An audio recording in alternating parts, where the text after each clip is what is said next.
మామిడి పళ్ళ సీజన్ అయిపోయేలోపే ఒకసారి మ్యాంగో ఐస్ క్రీమ్ కూడా చేసేసుకుందాం. సో దీని గురించి బాగా తీయగున్న మామిడి పళ్ళని యూస్ చేయడం బెటర్, బికాస్ మనకి కొంచెం తక్కువ షుగర్ యాడ్ చేయొచ్చు. సో నేను మ్యాంగోస్ని కోసుకుంటున్నాను.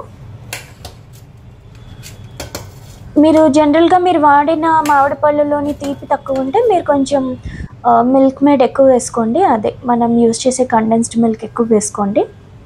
సో నేను ఇలా మ్యాంగోస్ కోసేస్తున్నాను. ఇలా అంటే జస్ట్ స్పూన్తో లాగితే పీసెస్ వచ్చేస్తాయి చక్కగా. సో ఇదో సులువైన పద్ధతి. అలా నేను మ్యాంగో పీసెస్ అన్నీ మిక్సీ జార్లోని వేస్తున్నాను అనమాట. సో నేను 2 మామిడి పళ్ళు యూజ్ చేయడం జరిగింది, మీడియం సైజ్వి, ఇప్పుడు మీకు చూపించినవి. అలా 2 మామిడి పళ్ళు పీసెస్ చేసుకుని నేను మిక్సీ జార్లో వేసుకుంటున్నాను. ఇప్పుడు దీన్ని బాగా మిక్సీ పట్టేసుకొని ప్యూరీ లాగా చేసుకుంటాను అనమాట.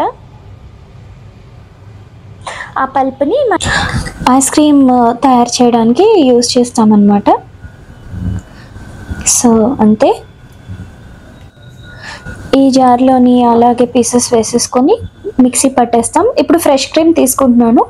సో ఒక పెద్ద బౌల్లోని ఐస్ క్యూబ్స్ వేయండి, ఎందుకంటే మనకి క్రీమ్ స్ప్లిట్ అయ్యే ఛాన్సెస్ ఉంటాయి. అందుకే మనం కిందన చల్లగా ఉండాలన్నమాట. అందుకే ఐస్ క్యూబ్స్ మీద నేను బౌల్ పెట్టాను. మీకు కుదిరితే బౌల్ని కూడా ఒక 4-5 గంటలు డీప్ ఫ్రిడ్జ్లో ఉంచగలిగితే ఇంకా మంచిది. ఇప్పుడు నేను చాలా చిల్డ్గా ఉన్న ఫ్రెష్ క్రీమ్ని తీసుకున్నాను, 250 ml.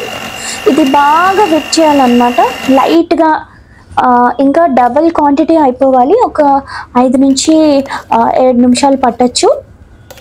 సో నా 250 ml ఫ్రెష్ క్రీమ్లో నేను ఇప్పుడు మనం ఆల్రెడీ ఇందాక చేసుకున్నాం కదా, సో ఆ మ్యాంగో పల్ప్ని ఇందులో వేస్తున్నాను.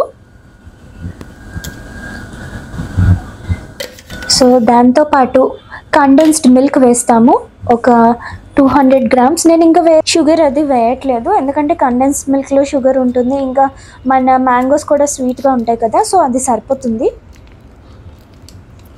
దీంతోపాటు వెనిలా ఎసెన్స్ వేయండి, మంచి ఫ్లేవర్ ఇస్తుంది మనకి.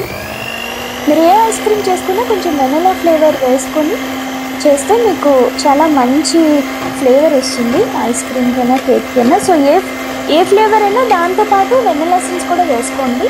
ఇప్పుడు బీట్ చేసుకుంటున్నాం అన్నమాట. ఇది ఎక్కువసేపు అవసరం లేదు, జస్ట్ మనం వేసిన మ్యాంగో పల్ప్ ఇంకా వెనిలా ఎసెన్స్ అది బాగా మిక్స్ అయిపోతే చాలు. సో ఇదిగోండి మన ఐస్ క్రీమ్ అయిపోయింది.